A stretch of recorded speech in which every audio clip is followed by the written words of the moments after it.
Di ujung kampung, tersembunyi di antara sawah yang mulai ditelan semak liar, ada sebuah pertigaan kecil yang nyaris tak diperhatikan orang.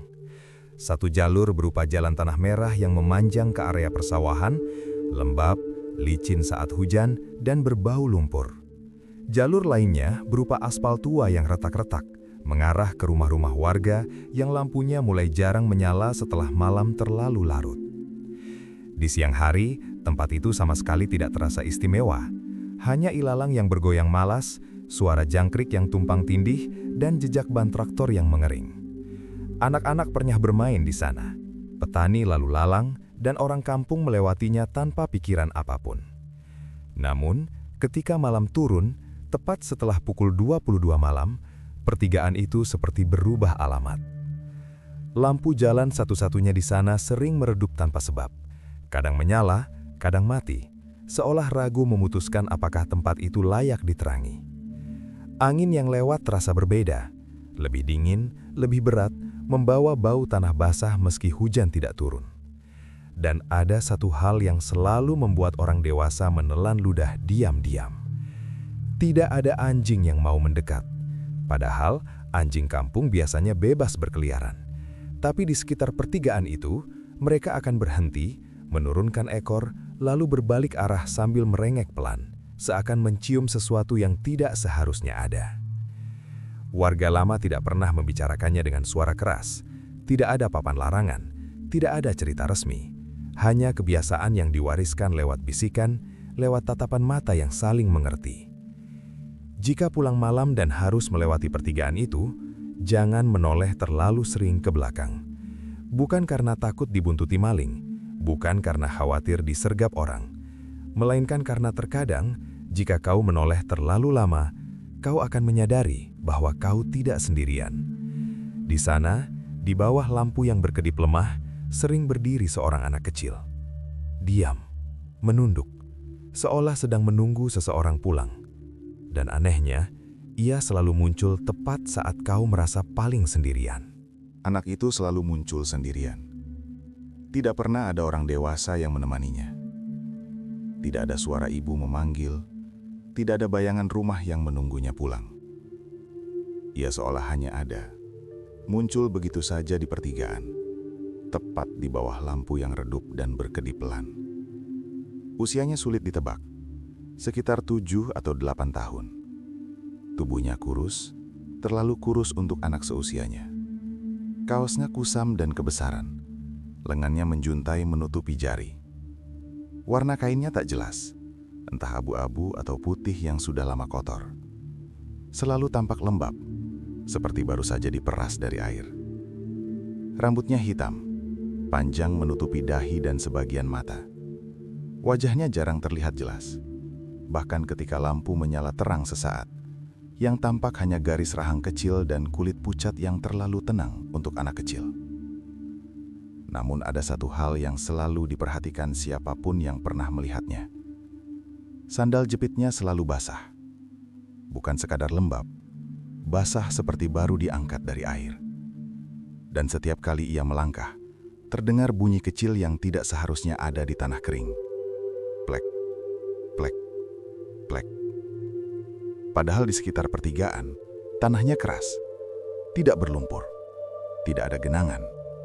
Bahkan saat musim kemarau, sandal itu tetap meninggalkan jejak basah yang cepat menguap, seolah tanah menelannya kembali. Anak itu tidak berbicara lebih dulu. Ia hanya berdiri, menunggu. Dan jika seseorang melewati pertigaan itu sendirian, tanpa teman, tanpa lampu kendaraan, tanpa suara lain, anak itu akan mulai bergerak. Pelan, tidak mendahului, tidak sejajar, tidak pernah berjalan di depan. Ia akan mengikuti dari belakang, selalu berjarak beberapa langkah, cukup dekat untuk dirasakan, tapi terlalu jauh untuk disentuh. Jika kau berhenti, ia akan berhenti. Jika kau berjalan cepat, langkahnya tetap ringan, tak pernah terburu-buru. Dan yang paling mengganggu, langkahnya hampir tidak bersuara. Bukan seperti anak kecil yang menyeret sandal, bukan juga seperti orang dewasa yang berjalan di aspal. Hanya ada suara samar air menekan karet, seolah ia berjalan di permukaan yang tidak terlihat oleh manusia. Tak ada yang berani menoleh terlalu lama, karena beberapa orang yang nekat melakukannya bersumpah, setiap kali mereka menoleh, jarak anak itu terasa lebih dekat dari sebelumnya, meski langkah mereka tidak melambat. Namun ada satu hal yang membuat cerita ini bertahan dari generasi ke generasi.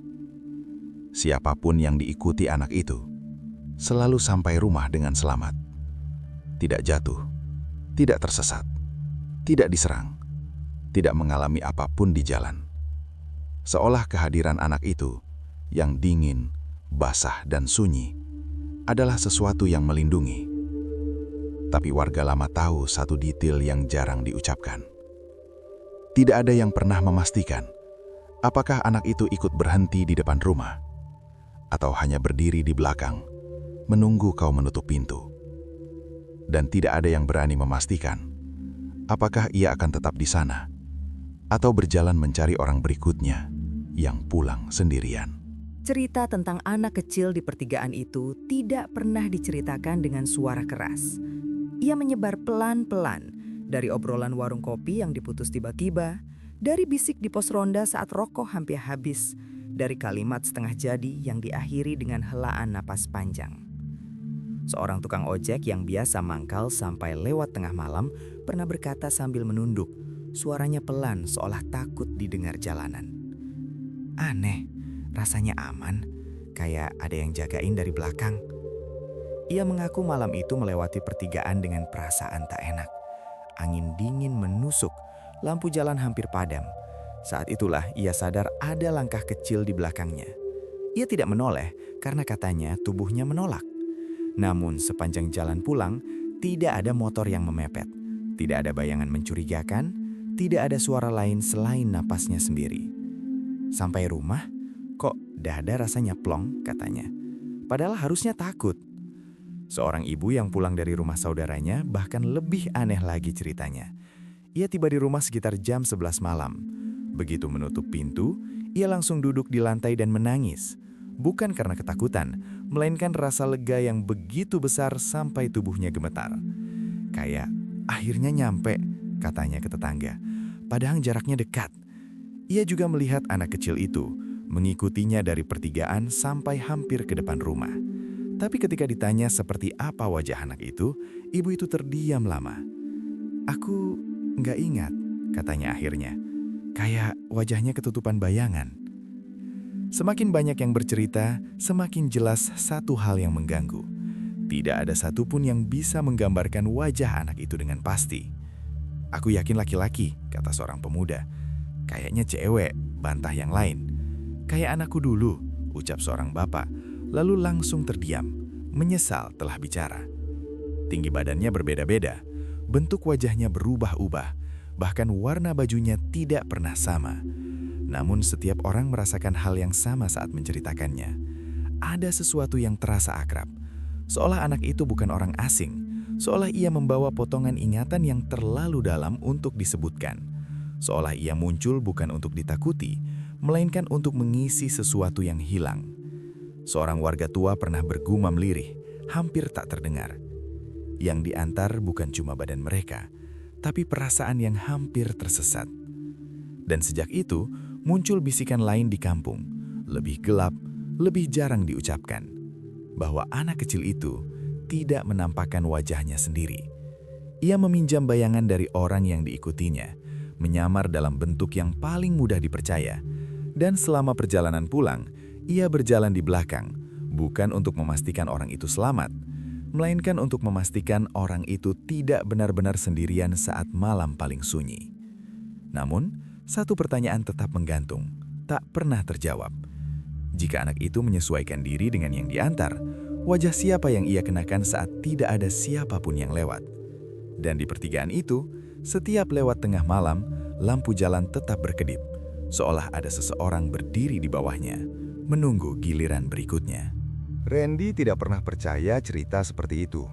Sebagai perantau yang baru beberapa bulan bekerja di kampung tersebut, ia menganggap semua kisah tentang anak kecil di pertigaan hanyalah cara orang-orang desa memberi makna pada rasa takut mereka sendiri. cerita yang tumbuh karena jalanan gelap, lampu mati, dan pikiran yang terlalu lelah. Kalau ada anak kecil jam segitu, ya paling anak orang iseng, katanya suatu sore. Tidak ada yang menanggapi, mereka hanya saling pandang. Malam itu, Randy pulang lembur lebih larut dari biasanya. Jam di ponselnya menunjukkan pukul 22.47 ketika ia sampai di ujung kampung. Angin dingin menyapu sawah, membawa bau tanah basah meski hujan tidak turun. Lampu jalan di pertigaan berkedip pelan, cukup terang untuk melihat, cukup redup untuk menyembunyikan sesuatu. Dan di sanalah ia melihatnya. Seorang anak kecil berdiri tepat di pertigaan. Diam, menunduk. Tubuhnya kurus, bajunya kebesaran, menggantung seperti pakaian bekas orang dewasa. Rambutnya basah menempel di dahi, tapi tanah di sekitarnya kering. Tangannya terkulai di samping tubuh, terlalu diam untuk ukuran anak seusianya. Randy melambatkan langkah. "Dek, ngapain di situ?" tanyanya. Anak itu tidak menjawab, tidak mengangkat kepala, tidak bergerak sedikit pun. Randy mengernyit, lalu memutuskan berjalan saja. Ia melewati pertigaan itu, jantungnya berdebar bukan karena takut, melainkan karena perasaan aneh seperti baru saja melewati sesuatu yang seharusnya tidak dilewati begitu saja. Baru beberapa langkah. Plak, plak. Suara sandal jepit diseret pelan di belakangnya. Langkah itu ringan, tidak tergesa, tidak tertinggal, selalu berjarak beberapa langkah. Randy berhenti mendadak. Langkah di belakangnya ikut berhenti. Ia menelan ludah, lalu menoleh setengah badan. Anak itu kini berjalan di belakangnya, kepala masih menunduk, wajah tetap tertutup bayangan. "Kamu ngapain ngikutin?" tanya Randy berusaha terdengar santai. Anak itu berhenti, lalu mengangkat kepala sedikit, cukup untuk memperlihatkan mulutnya. "Nganter." Satu kata saja, pendek, tanpa nada. Dan anehnya, setelah kata itu terucap, sesuatu di dada Randy mengendur. Rasa waspada yang seharusnya muncul justru lenyap begitu saja. Degup jantungnya melambat, nafasnya menjadi teratur, seolah tubuhnya menerima kehadiran anak itu tanpa meminta persetujuan pikirannya. Ia berjalan lagi, dan anak itu kembali mengikuti.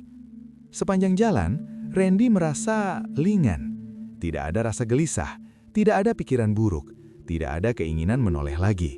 Namun di sela ketenangan itu, ada satu hal yang mengganggu. Ia tidak bisa mendengar nafas anak itu. Tidak ada suara langkah lain selain sandal basah yang menyentuh tanah. Tidak ada tarikan nafas, tidak ada batuk, tidak ada dengus lelah. Seolah yang berjalan di belakangnya bukan makhluk yang membutuhkan udara. Ketika akhirnya rumah Randy terlihat di kejauhan, rasa tenang itu semakin kuat, hingga terasa seperti selimut hangat yang menekan. Ia berhenti di depan pagar. "Sudah sampai," katanya refleks. Anak itu berhenti, tidak mendekat, tidak menjauh. "Kamu mau pulang kemana?" tanya Randy pelan. Anak itu terdiam lama, lalu menjawab tanpa mengangkat kepala. "Nanti." Saat Randy membuka pagar dan melangkah masuk, perasaan hangat itu mendadak lenyap, seperti ditarik paksa. Ia menoleh cepat ke belakang. Pertigaan itu kosong, jalan sunyi, tidak ada anak kecil. Namun di tanah depan rumahnya, terdapat jejak sandal kecil yang basah berhenti tepat di batas pagar. Tidak masuk. Sejak malam itu, Randy tidak pernah lagi mengejek cerita orang-orang desa, karena ia sadar satu hal yang membuat bulu kuduknya berdiri setiap mengingatnya. Selama perjalanan pulang, ia merasa aman. Terlalu aman untuk sesuatu yang berjalan di belakangnya tanpa bernafas. Di depan rumah, anak itu berhenti. Ia tidak melangkah ke halaman, tidak mendekat ke teras. Hanya berdiri tepat di bawah lampu jalan yang redup. Cahaya kuningnya jatuh miring dan membuat bayangannya memanjang tidak wajar di tanah. Kepalanya masih menunduk, tangannya tergantung, tubuhnya diam, terlalu diam. Randy meraih gagang pintu, jari-jarinya sedikit gemetar meski dadanya terasa ringan. Ada keinginan aneh untuk menoleh lebih lama, untuk memastikan anak itu benar-benar ada. Seolah kalau ia berkedip, sosok itu akan hilang, atau justru mendekat. Untuk menutupi rasa tidak nyaman, Randy tertawa kecil. "Kalau aku belum sampai rumah," katanya sambil bercanda, "kamu tetap ikut." Anak itu tidak langsung menjawab. Beberapa detik berlalu, angin berhenti. Suara serangga di sawah mendadak hilang, seperti malam ikut menahan napas. Lalu, suara anak itu terdengar. Datar, pelan, tanpa emosi. "Kalau ikut, kamu nggak pulang." Randy membeku. Nada itu bukan ancaman, bukan peringatan keras. Tidak ada kemarahan di dalamnya. Justru karena itu, kata-kata itu terasa jauh lebih berat, seperti sebuah fakta yang tak bisa ditawar. Randy menelan ludah. "Oh, gitu ya?" Gumamnya berusaha tersenyum, meski tengkuknya terasa dingin. Ia cepat-cepat masuk ke rumah dan menutup pintu, bukan membanting, hanya menutup, pelan, seolah takut membuat suara yang salah. Begitu kunci diputar, rasa hangat yang tadi menyelimutinya runtuh seketika. Digantikan rasa hampa, seperti baru saja dilepas oleh sesuatu yang selama ini menahan bahunya agar tidak jatuh. Randy berdiri beberapa detik di balik pintu, lalu memberanikan diri mengintip lewat jendela samping. Lampu jalan masih menyala, halaman kosong, anak itu tidak terlihat. Namun pandangan Randy turun ke tanah, dan jantungnya serasa dihantam keras. Di depan rumahnya ada jejak kaki kecil, banyak, berderet rapat, seolah anak itu tidak datang sendirian. Jejak-jejak itu basah, menghitamkan tanah kering. Sebagian saling tumpang tindih, sebagian lagi berhenti mendadak, seperti langkah yang ragu. Randy mengikuti arah jejak itu dengan pandangan, menuju jalan, menuju sawah, menuju pertigaan. Dan semuanya, setiap satu jejak kaki kecil itu, berhenti tepat di batas pertigaan. Tidak satu pun melewati. Seolah tempat itu bukan sekedar persimpangan jalan, melainkan garis pemisah antara diantar dan tidak pernah kembali.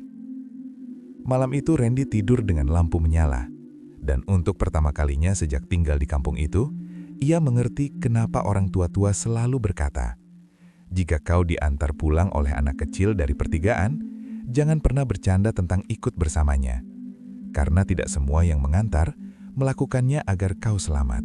Beberapa hari kemudian, Joko ditemukan meninggal di sawah.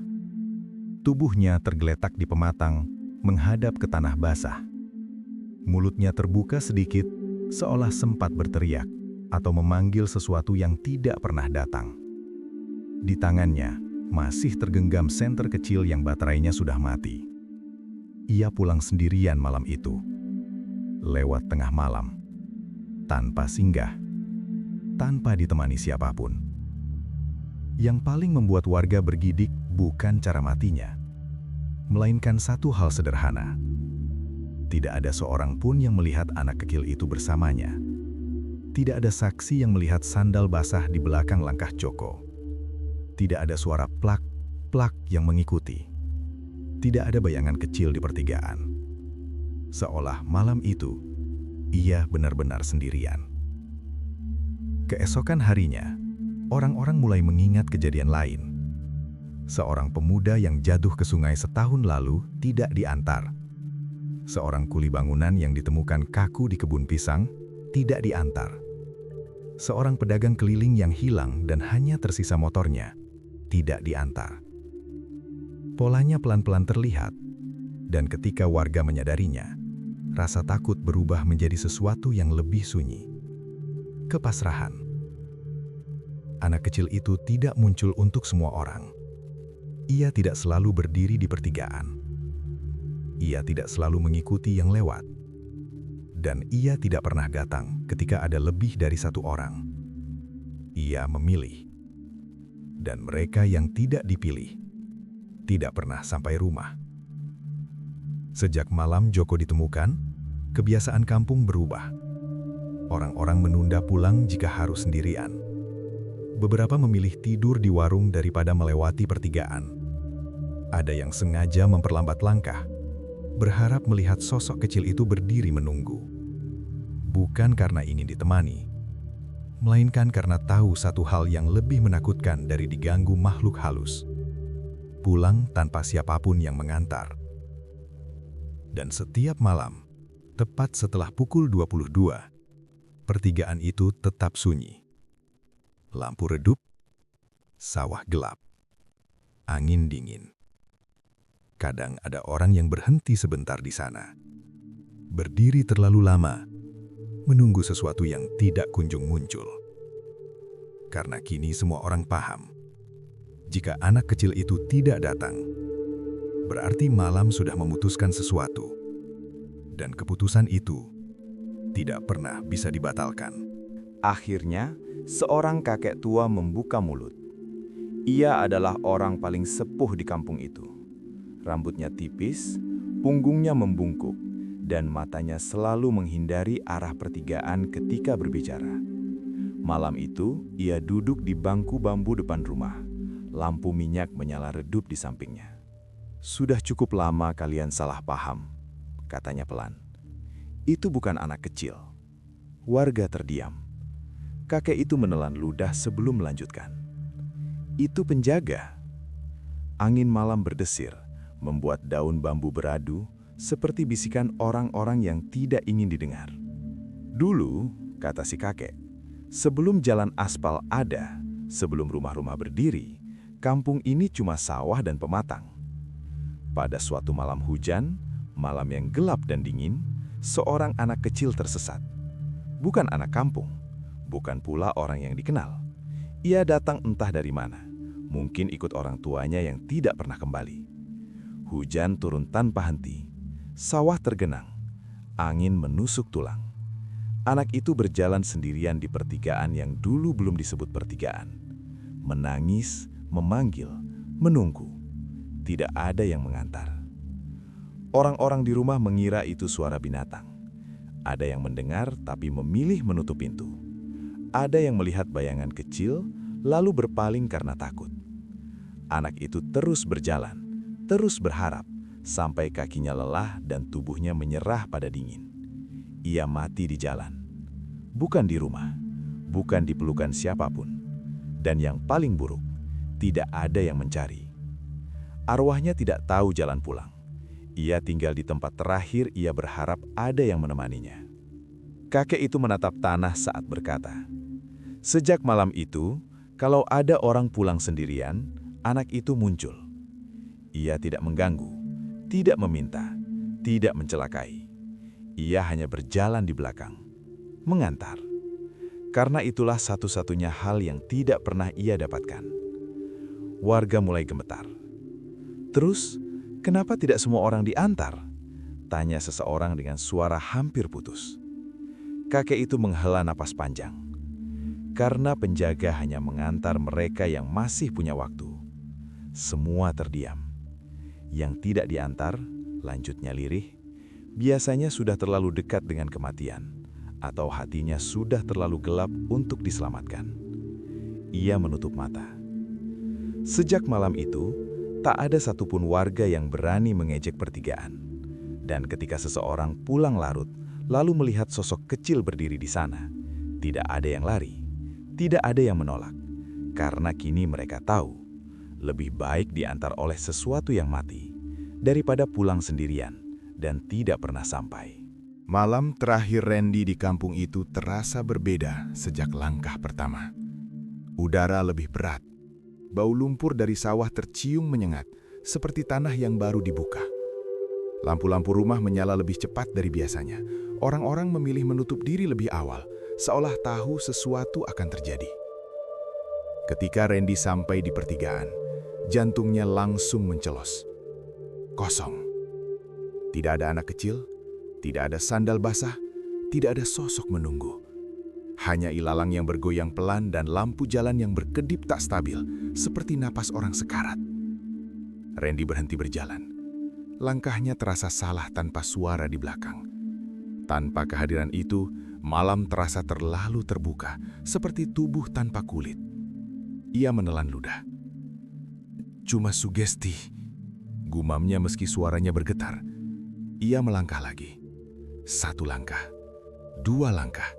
Lalu, napas dingin menyentuh belakang telinganya. Bukan angin, bukan embusan biasa. Napas manusia. Pelan, lembab, seolah keluar dari paru-paru yang sudah lama terendam air. Sebuah suara berbisik, begitu dekat hingga membuat bulu kuduknya berdiri. Kenapa berhenti? Kita belum sampai. Randy membeku. Perlahan, terlalu perlahan, ia menoleh.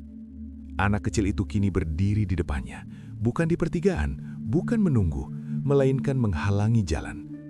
Wajahnya pucat seperti kain kafan yang direndam hujan. Lehernya miring ke satu sisi, seolah pernah patah dan dibiarkan sembuh sendiri. Dari matanya yang hitam pekat, sesuatu mengalir.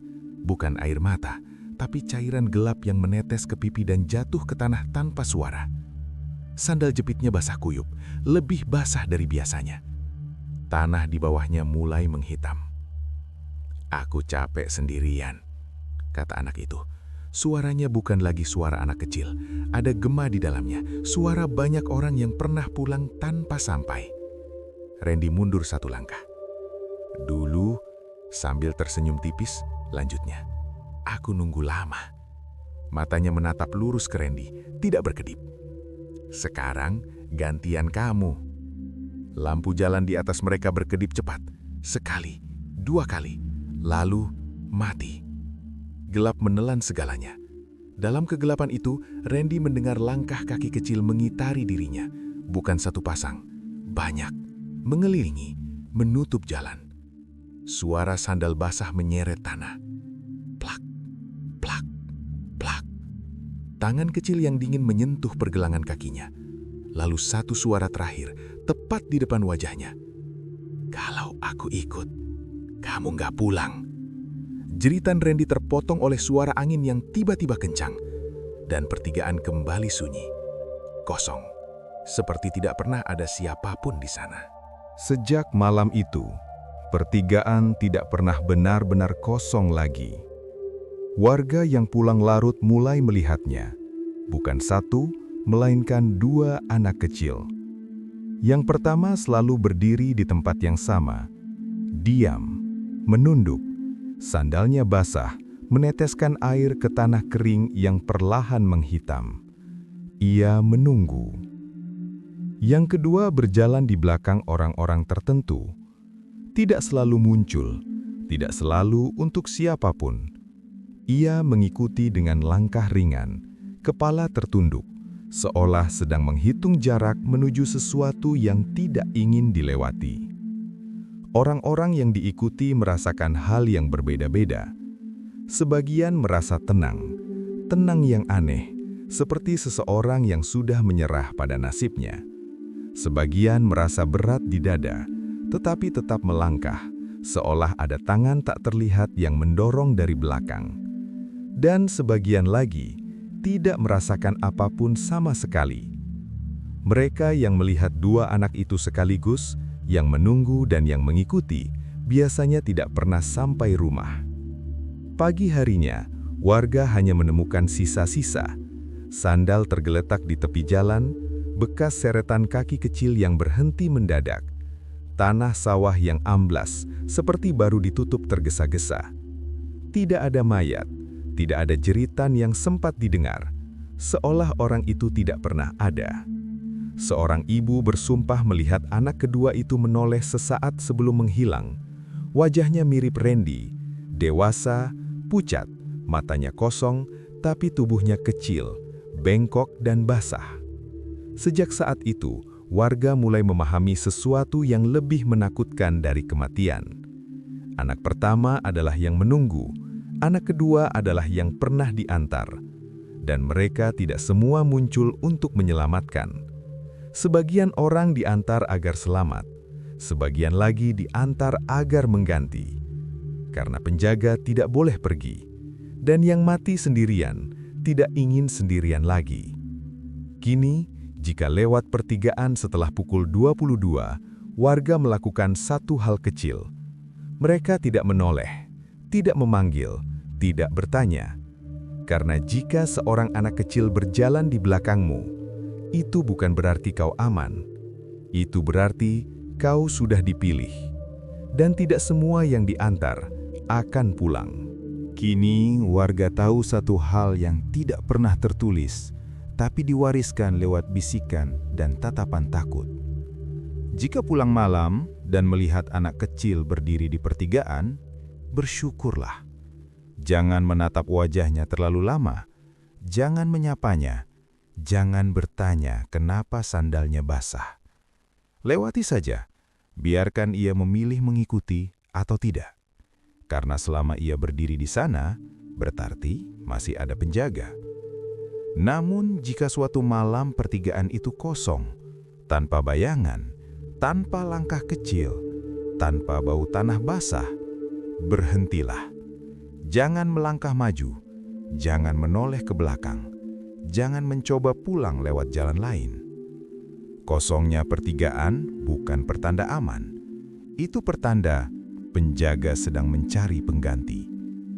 Orang-orang yang memaksa melanjutkan perjalanan akan merasakan hal yang sama. Jalan terasa lebih panjang, lampu rumah meredup satu persatu, dan suara langkah sendiri terdengar terlalu banyak. Kadang mereka mendengar nafas ditengkuk, kadang tangan kecil menyentuh ujung baju, kadang suara lirih berbisik, "Kok sendirian?" Esok paginya, kampung akan tetap bangun seperti biasa. Ayam berkokok, sawah berkabut. Tidak ada yang membicarakan apapun dengan suara keras. Hanya ada satu rumah yang lampunya tak pernah menyala lagi. Satu sandal yang tertinggal di tepi jalan. Dan pertigaan yang kembali memiliki sosok kecil berdiri diam, menunggu. Karena selalu ada yang pulang larut, selalu ada yang merasa berani, dan selalu ada yang lupa bahwa tidak semua anak kecil ingin mengantar. Sebagian hanya ingin tidak sendirian lagi. Dan jika suatu malam kau merasa jalan pulang terlalu sunyi, jangan berharap ada yang menunggu di depan. Karena mungkin kali ini kaulah yang akan berdiri di pertigaan itu.